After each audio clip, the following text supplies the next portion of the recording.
teman-teman, perkenalkan nama saya Nikomang Ayu Febriani. Saya mahasiswi dari STI Satya Dharma Singaraja, jurusan S1 Manajemen dengan NIM 190111105. Di video kali ini, saya akan memaparkan mengenai cara atau strategi untuk mengatur biaya-biaya yang dikeluarkan saat memproduksi suatu barang di masa pandemi seperti ini, agar suatu perusahaan dapat bertahan. Di masa pandemi saat ini, wabah penyakit virus corona atau COVID-19 yang melanda dunia sejak awal tahun 2020 banyak membawa dampak negatif ke masyarakat. Tidak hanya mengancam nyawa, wabah virus corona ini juga memicu krisis di berbagai sektor ekonomi dan sektor bisnis. Tidak sedikit pelaku usaha yang merasa kelimpungan menghadapi krisis ini. Di masa pandemi saat ini, banyak pelaku usaha yang mengalami penurunan omset dan bahkan kehilangan pemasukan. Saat ini banyak pelaku usaha yang terus melakukan suatu strategi agar usaha yang dijalankan tetap dapat survive di tengah COVID-19 ini. Salah satu strategi yang dilakukan adalah strategi dengan cara mengatur biaya-biaya pada saat memproduksi barang. Strategi ini antara lain yang pertama, ketahui dan hemat biaya produksi. Sebagai pemilik bisnis harus mengetahui dan mengkalkulasikan terlebih dahulu berapa biaya produksi produk Anda. Biaya produksi sendiri merupakan akumulasi dari semua biaya-biaya yang Anda butuhkan dalam proses menghasilkan suatu produk atau barang. Biaya yang dimaksud seperti pembelian bahan baku, biaya pembayaran karyawan produksi, biaya operasional barang, dan biaya-biaya lainnya sesuai dengan bisnis yang Anda jalankan. Setelah mengetahui biaya produksi saat ini, coba untuk menghemat biaya produksi dengan tetap memastikan kualitas produk Anda. Anda dapat memulainya dengan hanya membeli kebutuhan bahan baku sesuai kebutuhan saat ini, menekan biaya overhead yang berhubungan dengan proses produksi. Anda juga dapat melakukan perawatan peralatan produksi agar menghindari bisnis Anda membeli peralatan yang baru. Yang kedua, meminimalkan pemborosan bahan baku. Meminimalkan pemborosan bahan baku ada dua cara. Yang pertama, pemilihan bahan baku dengan teliti dan cermat.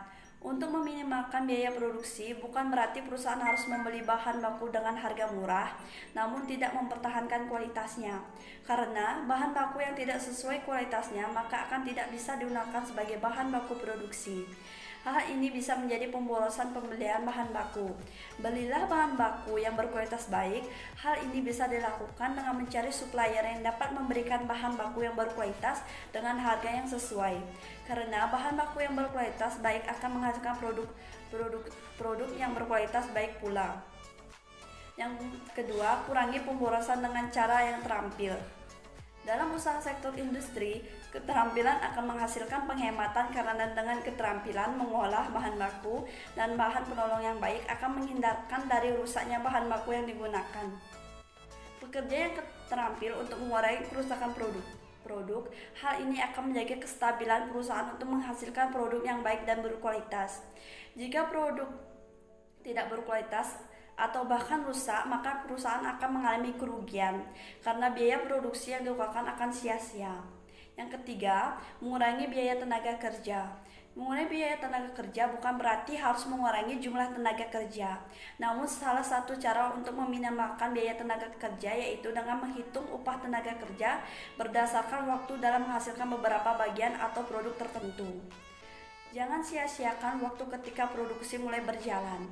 Hal-hal yang menyebabkan biaya tenaga kerja menjadi lebih tinggi antara lain penempatan mesin dan peralatan serta bahan tidak ditata dengan baik dan tepat.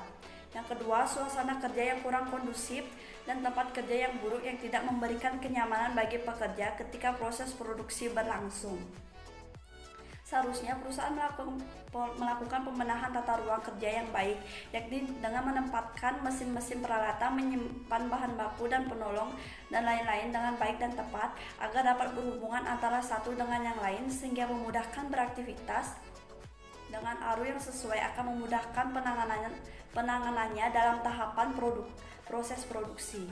Yang keempat, mengurangi pemborosan dalam menggunakan modal kerja. Bahan baku yang perusahaan beli harus cepat diproduksi dan dijadikan produk siap jual secepat mungkin. Semakin cepat produksi terjual, semakin cepat Anda mendapatkan keuntungan dan semakin cepat uang meningkat sehingga mampu untuk memproduksi kembali. Yang kelima, hindari penyimpanan persediaan.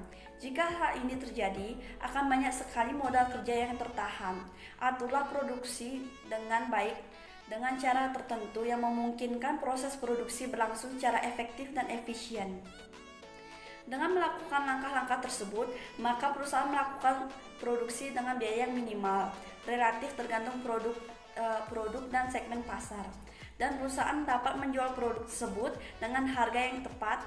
Dengan efisiensi, perusahaan juga akan mendapatkan laba yang lebih besar karena dapat menekan biaya dengan mengurangi pengeluaran yang tidak perlu. Maka dari itu, perusahaan masih tetap dapat bertahan walaupun pada saat masa pandemi seperti sekarang ini. Baik, terima kasih. Sekian pemaparan dari saya. Semoga bermanfaat untuk Anda. Terima kasih.